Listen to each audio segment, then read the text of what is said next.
युवा मोर्चा के भाई मनीष सिंह जी, आप सभी का हार्दिक वंदन अभिनंदन स्वागत है। सम्मानित साथियों, मैं निवेदन करूंगा इसी क्रम में हम सबके कर्मचारियों को धमकी दिया करते थे, उनके आगे नतमस्तक और रोने को मजबूर हुए। तो हमेशा सरकार चलाने वाले का निर्णय कठोर होना चाहिए। उससे हो सकता है कि आपके जो अपराधी हैं, बहुत सारे दलाल हैं, माफिया हैं, गुंडे हैं, बदमाश हैं, उनको तो दिक्कत होती है, परंतु जो क्षेत्र की जनता है, आम जनमानस है, उसको एक खुशी की अनुभूति भी होती है। उत्तर प्रदेश सरकार ने जितने भी कार्यक्रम चलाए, कन्या विवाहों में गरीब कन्याओं का विवाह कराने का काम मुख्यमंत्री योगी आदित्यनाथ जी ने पूरे मनोयोग से किया। आप सभी लोग इसके पूर्ववर्ती सरकारों में देखते थे कि आप सभी लोगों को प्रशासनिक अधिकारी हो और चाहे सरकार के मंत्री और विधायक रहा करते हो, उन सभी के यहाँ रोजा अवतार की पार्टी आपने बहुत देखी होंगी, सुनी होंगी। लेकिन वर्तमान समय में जब से 2014 के बाद देश में प्रधानमंत्री यशस्वी मोदी जी के नेतृत्व में और उत्तर प्रदेश में योगी जी की सरकार आई, तो आपने मंदिरों में पूजा पाठ भी देखा होगा कि आपके महंत योगी आदित्यनाथ जी आपकी हिंदू सभ्यता संस्कृति को बचाने का भी काम करते हैं और देश और प्रदेश की अस्मिता को भी बचाने के लिए आपके यशस्वी प्रधानमंत्री और यशस्वी मुख्यमंत्री आप सबके बीच में, आप सभी का कठोर निर्णय, आप सभी की मजबूत ताकत, आपकी एक वोट की ताकत की बदौलत ही आज वह ताकत मिली है कि जिसके बदौलत इस देश और इस प्रदेश से भ्रष्टाचार और अपराध को सफाया करने का काम निरंतर जारी है। बहुत कुछ कहना नहीं है। इसी के साथ एक आह्वान है कि आने वाले समय में पंचायत के चुनाव है और उसके बाद विधानसभा के चुनाव है। आप सभी लोग उसी मजबूती, उसी कारगुजारी और उसी कठोर परिश्रम के बदौलत पुनः उत्तर प्रदेश में भारतीय जनता पार्टी की सरकार बनाने का काम करेंगे और आने वाले पंचायत चुनाव में ग्राम प्रधान, ग्राम पंचायत सदस्य, क्षेत्र पंचायत और जिला पंचायत सदस्यों को जिताकर अधिक से अधिक भेजने का काम करेंगे। जय हिंद, जय भारत, वंदे मातरम, जय श्री राम। उपलब्धियां, माननीय विधायक जी की उपलब्धियां आप सबके सामने रखी। आप सब लोग जानते हैं मित्रों, जो इस समय सबसे बड़ी विषम स्थिति पूरे देश में बना रखी है, कुछ राजनीतिक दल के लोगों ने। और आप सबने सुना होगा माननीय प्रधानमंत्री जी के कल के उद्बोधन में, मन की बात में, कि हमने जो हिंदुस्तान की सत्ता की बात तो माननीय मोदी जी के हाथ में है। माननीय मोदी जी ने जिस तरह से किसानों के हितों की बात कर दी और इसके पहले जो विधेयक संसद में पास हुआ, 3 विधेयकों में जो किसानों को उपलब्धियां दी है, उसमें कुछ राजनीतिक तत्व घुस करके किसानों के नाम पर उसे लागू नहीं होने देना चाहते। और वो तीनों चीजें, चाहे एमएसपी की हो, चाहे पूरे देश में कहीं भी किसान को अपनी खाद्यान्न बेचने की, अपनी उपज बेचने की बात हो, और चाहे एक ग्रुप बना करके किसी भी बड़ी एजेंसी को, किसी बड़े व्यापारी को बेचने की बात हो, सिर्फ माननीय प्रधानमंत्री जी ने इस उद्देश्य से किया है कि किसान, हमारा किसान जो उसकी उपज, क्योंकि उनका एक दावा था, एक वादा था कि हम किसानों की उपज, किसानों की आय को 2 गुनी करेंगे। और उसी उद्देश्यों को लेकर के, उन्हीं बातों को लेकर के माननीय प्रधानमंत्री जी ने किसानों की उपज की और किसानों की आय को 2 गुनी करने का काम किया है। लेकिन कुछ राजनीतिक दल, आप सब देख रहे होंगे, समझ रहे होंगे, उसे लागू नहीं होने देना चाहते और ये नहीं चाहते हैं कि किसानों की आय 2 गुनी हो। यह स्पष्ट मंच के माध्यम से मित्रों मैं कहना चाहता हूँ, यह व्यक्ति के माध्यम से भी आप सब हमारे शुगर के मित्रगण, शुगर से ज्यादा लोग बैठे हैं, चाहे महाराज हो शुगर हो, हम केवल विधानसभा की ही बात करेंगे।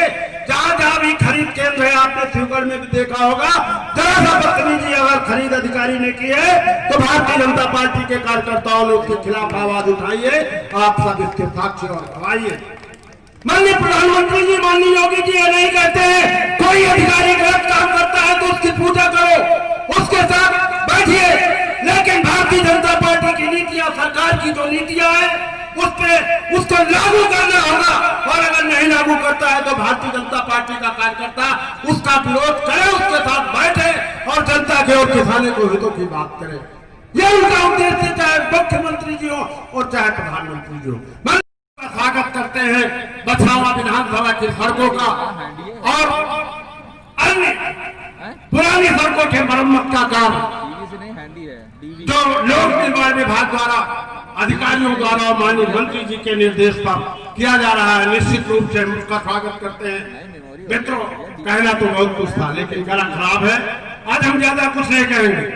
हाँ, एक बात और से कहना चाहते हैं कि ये लोक निर्माण विभाग के माननीय मंत्री जी हैं, बहुत अच्छे मंत्री हैं, देश सरकार है, प्रदेश की भारतीय जनता पार्टी की बागडोर भी उनके हाथ में रही है और ये मुझे सौभाग्य प्राप्त है कि उन्हीं के नेतृत्व में उत्तर प्रदेश में भारतीय जनता पार्टी की हाथ सरकार बनी है। हम सब लोग सरकार में सहभागी हैं। सिर्फ इतने कहना चाहते हैं, हम विशेषकर अधिकारियों से और लोक निर्माण विभाग की विशेषकर अधिकारियों से, माननीय विधायक जी बहुत जागरूक हैं, दंगा किए रहते हैं, लेकिन इतना अवश्य है कि तुम्हारी चाल बहुत धीमी है। लोग विशेषकर क्रांति खंड के अधिकारियों के देश को तेज कीजिए, आपके पास धीमी गति से काम होने वाला नहीं है, जरा तेज कीजिए, निश्चित रूप से काम आगे बढ़ेगा। आप बढ़ा रहे हैं, इन्हीं शब्दों के साथ और अधिक न कुछ करके आप सब ये आए, आप सबको हृदय से आभार व्यक्त करता हूँ, आपका अभिनंदन करता हूँ, आपका वंदन करता हूँ और भावी आने वाले चुनाव के लिए आप सबके आशीर्वाद की कामना करता हूँ। पंचायत और विधानसभा के चुनाव की बात वाली सरोज जी ने कही है, आप सबके आशीर्वाद की कामना करते हुए अपनी गाड़ी को विराम देता हूँ। धन्यवाद। क्षेत्र की पब्लिक जनता ने जिस प्रकार से अपने अथक प्रयास से इस क्षेत्र को ऐसे विधायक को दिया, भारतीय जनता पार्टी के विधायक को जिताने का काम किया था, वह आज इस जिस वादे के साथ हमारे यहाँ के सबसे लोकप्रिय विधायक माननीय रामनरेश रावत जी आए थे, उन्होंने यह साबित करके दिखा दिया कि रायबरेली जनपद ही नहीं, मुझे तो लगता है कि उत्तर प्रदेश की किसी भी विधानसभा में पीडब्ल्यूडी जैसे विभाग से इतने कार्य योजनाएं नहीं हुई होंगी, इतनी सड़कों का निर्माण नहीं हुआ होगा जितनी बछरावा विधानसभा में सड़कों का निर्माण हुआ। ऐसे विधायक को पाकर हम सभी लोग बहुत अभिभूत हैं कि हमारे जब रामनरेश रावत जी इस बछरावा विधानसभा में आए थे तो जिस भी मंच और जिस भी मीटिंग में जाते थे तो यहाँ की क्षेत्र की जनता से एक वादा करते थे कि हम आपके बीच में दुख और सुख में रहेंगे। वह उन्होंने साबित करके दिखा दिया, क्योंकि उनका अधिक समय बछरावा विधानसभा के क्षेत्र की जनता के बीच में बीतता है। आज वर्तमान समय में उत्तर प्रदेश में भारतीय जनता पार्टी की सरकार है और यशस्वी योगी आदित्यनाथ जी के नेतृत्व में सरकार का संचालन हो रहा है। आप सभी लोगों ने देखा होगा कि इसके पूर्ववर्ती सरकार, चाहे वो समाजवादी पार्टी की सरकार रही हो और चाहे बहुजन समाज पार्टी की सरकार रही हो, गुंडे माफियाओं का आतंक चारों तरफ बोलबाला था, घर की बहन बेटियों का बाहर निकलना मुश्किल हो गया था। ऐसे में क्षेत्र की और प्रदेश की जनता ने त्राही त्राही करना शुरू कर दिया था और आशा भरी निगाहों से भारतीय जनता पार्टी को देख रही थी और उन्होंने पूर्ण बहुमत से उत्तर प्रदेश में 325 विधायकों के साथ भारतीय जनता पार्टी की पूर्ण बहुमत की सरकार को देने का काम किया। योगी आदित्यनाथ जी के कुशल नेतृत्व और कठोर निर्णय की क्षमता के बदौलत ही आप सभी लोग अखबारों में रोज देखते होंगे, तो जहां इसके पूर्ववर्ती सरकार समाजवादी और बसपा की सरकार थी तो अखबारों में निकलता था तमाम तरह के अपराध, लूट छिनैती और घटना, ऐसी घटनाएं हुआ करती थी। और आज अब आप देखते हैं और जब अखबार का मुख्य पृष्ठ और टीवी का न्यूज चैनल खोलते हैं तो उसमें आपको सुनने को और देखने को मिलता है कि आज इलाहाबाद, आज गोरखपुर, आज बांदा, आज वहां के माफियाओं के घर गिराए जा रहे हैं। माफियाओं के द्वारा अर्जित की गई अवैध संपत्तियों को गिराकर मुख्यमंत्री योगी आदित्यनाथ ने साबित कर दिया कि कितना भी प्रभावशाली व्यक्ति हो, कितना भी राजनीतिक पकड़ वाला व्यक्ति हो, जितने भी पूर्ववर्ती सरकारों में इस देश की क्षेत्र की जनता और प्रदेश की जनता को लूटने का काम किया, उसके द्वारा अवैध रूप से कमाई गई सभी संपत्ति को जमींदोज करने का काम अगर किसी ने किया है और ऐसा साहस किया है तो वह हमारे उत्तर प्रदेश के यशस्वी योगी आदित्यनाथ जी ने किया है। मौर्य जी के जो उप मुख्यमंत्री है मार्गदर्शन में बछरावा विधानसभा में विकास की गंगा बह रही है और हम लोग तो कहते हैं किसानों की आज जो दूनी कर करने का जो संकल्प भारतीय जनता पार्टी का है उसमें हम लोग कभी पीछे नहीं है और बराबर इस दिशा में काम चल रहे हैं। विरोधी पार्टियां बौखला गई है कि अब किसान भी भारतीय जनता पार्टी से पूरी तरह जुड़ गया है। अब इनकी समझ में कुछ नहीं आ रहा है। इनकी तो एक कहानी है, एक बहुत बढ़िया कहानी उचित है इनके ऊपर। जैसा कि एक बहेलिया था, एक कोयल एक पेड़ पर बैठी थी, बड़ी मधुर आवाज में बोल रही थी। बहेलिया ने देखा अगर कोयल मधुर आवाज में बोल रही है तो अगर इसको अपने घर पे रखेंगे पकड़ के तो इसकी मधुर भाषा हमको दिन पर दिन देखनी पड़ेगी। तो यही सोच के बहेलिया ने जाल फेंका तो दोस्तों कोयल तो उड़ गई, उसी डाल पे एक उल्लू बैठा हुआ था। उल्लू नीचे आके गिरा, बहेलिया उसको पीटने लगा। उल्लू की समझ में नहीं आ रहा था अब क्या हो रहा है। और बहेलिया ने सोचा अभी तो बड़ी मधुर आवाज में बोल रही थी, अभी क्या हो गया, अब इसकी बोलती बंद हो गई है। उल्लू के मुख से सिर्फ अनायास यही निकल पड़ा, अक्ल बुद्धि सबे हरी, कहो तो खिटपिट करी। यही हाल विरोधी पार्टियों का है, इनकी समझ में नहीं आ रहा है। माननीय मोदी जी के नेतृत्व में जो विकास की गंगा हर एक क्षेत्र में जो बह रही है, वो विकास की अविरल धारा बह रही है, उसी के चक्कर में ये लोग बौखला गए हैं। अंत में चूंकि अभी बहुत से लोग हैं मंच पे, हम अपनी बारी मोदी जी की जो सोच है, हमारे माननीय विधायक जी की जो सोच है, माननीय उप मुख्यमंत्री केशव प्रसाद मौर्य की जो सोच है और शरद सिंह जी ने जो यहाँ पे अभूतपूर्व व्यवस्था की एक ही दिन में, मैं इनको भी बहुत हृदय से दिल से की गहराई से स्वागत करता हूँ। और जो हमारे प्रधानमंत्री जी की सोच है, जो मुख्यमंत्री जी की सोच है, मैं एक दोहे के रूप में एक लाइन आपके सामने प्रेषित कर रहा हूँ। साईं इतना दीजिए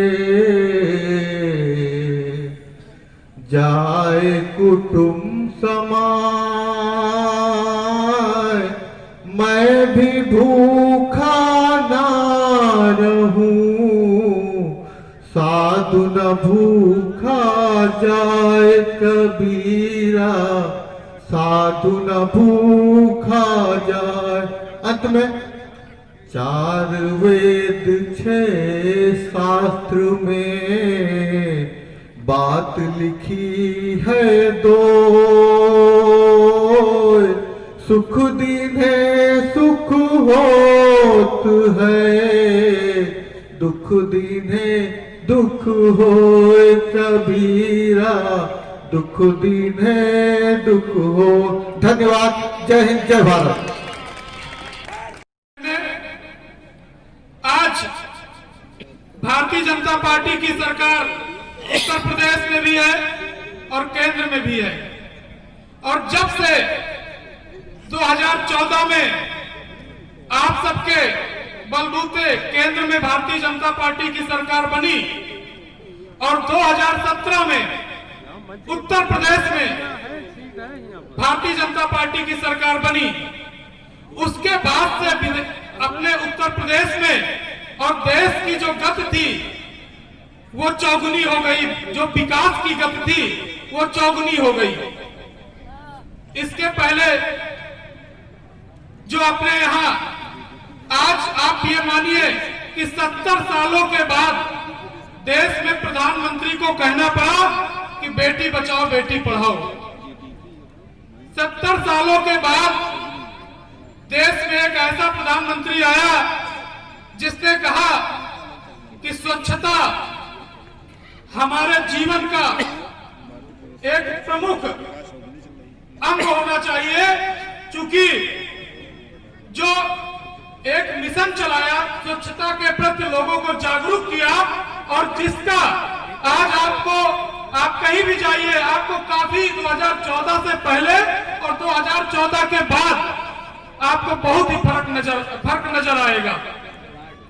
इतने सालों के बाद कोई ऐसी सरकार, कोई ऐसा एक प्रधानमंत्री आया है, ऐसा मुख्यमंत्री जी आए हैं कि जिन्होंने कहा कि नहीं, हमारी माताओं बहनों को भी गैस की आवश्यकता है, चूल्हे की आवश्यकता है, लकड़ी को अब हटाया जाए और गैस को जन जन तक पहुंचाने का काम किया जाए। चूंकि आप इसके पहले जाइए, मैं कुछ योजनाओं पर ही चर्चा करूंगा और आप लोग इसको सोचिएगा कि 2014 के बाद और 2014 से पहले और 2014 के बाद देश में किस तरीके से परिवर्तन की बयार रही है, किस तरीके से विकास की मुख्य धारा गांवों की ओर चली है। इसके पहले जो भी बड़े बड़े शहरों और बड़े बड़े लोगों तक ही विकास सीमित रह जाता था। समाज का कोई बड़ा व्यक्ति है, क्षेत्र का कोई बड़ा व्यक्ति है तो विकास वहीं सीमित रह जाता था, वहां से आगे बढ़ नहीं पाता था। लेकिन आज भारतीय जनता पार्टी की सरकार आने के बाद गांव गली समाज में आखिरी व्यक्ति तक योजनाओं का लाभ पहुंचाने का काम किया जा रहा है। जिस तरीके से आप सभी को मालूम है कि अभी प्रदेश के और देश के सभी ब्लॉकों में कल कार्यक्रम हुए हैं और कंप्यूटर की एक क्लिक से सीधे किसान सम्मान निधि एक बार फिर से किसानों के खाते में मोदी जी ने भेजने का काम किया है। सड़कों का जाल रहा हो, आप इससे पहले उठा लीजिए, अपने आर बगल आसपास देखिएगा कि जो सड़कों पे काम पहले होता था उससे काफी तेजी में अब काम हो रहा है। अपने यहाँ की सड़कों पर देख लीजिए, रिपेयरिंग का काम हो या नई सड़कों का बनने का काम हो, आप सड़कों पे, स्वच्छता पे, गैस पे, राशन की व्यवस्था पे अभी अपना देश पूरा विश्व जिस महामारी से गूंज रहा था उससे जिस तरीके से उबारने का काम माननीय प्रधानमंत्री नरेंद्र भाई मोदी जी की अगुवाई में किया गया, निश्चित ही अतुलनीय काम था। जिस तरीके से पूरे विश्व ने अपना हाथ खड़ा कर दिया, लेकिन भारत की जनता ने और भारत के लोगों ने उस महामारी का डट के सामना किया और पूरी क्षमता के साथ उसका सामना किया और आज पूरे विश्व में सबसे बेहतर स्थिति में भारत देश ही है। इतने महामारी होने के बाद माननीय प्रधानमंत्री जी ने गांवों तक राशन बंटवाने का काम किया, 2-2 बार राशन देने का काम किया। किसी भी प्रकार से गांव में कोई समस्या न आए, उसकी समुचित व्यवस्था हो, ऐसा शासन प्रशासन को निर्देश दिया गया। मित्रों, अभी जिस तरीके से भारतीय जनता पार्टी के कार्यकर्ताओं ने समाज सेवा के रूप में सड़कों पर उतरकर इस महामारी में काम किया, निश्चित ही देश के और प्रदेश के किसी भी पार्टी के लोगों ने इस तरीके से बढ़ चढ़कर काम करने का काम नहीं किया है। चाहे जो भी प्रवासी मजदूर आ रहे थे उनको रास्ते में रोककर भोजन कराने का काम रहा हो, उनको अंग वस्त्र देने का काम रहा हो, उनके पैरों में चप्पल पहनाने का काम रहा हो, ऐसा काम अगर किसी ने कर रहा था तो भारतीय जनता पार्टी का एक एक कार्यकर्ता अपने बूथ से लेकर अपने क्षेत्र में काम कर रहा था।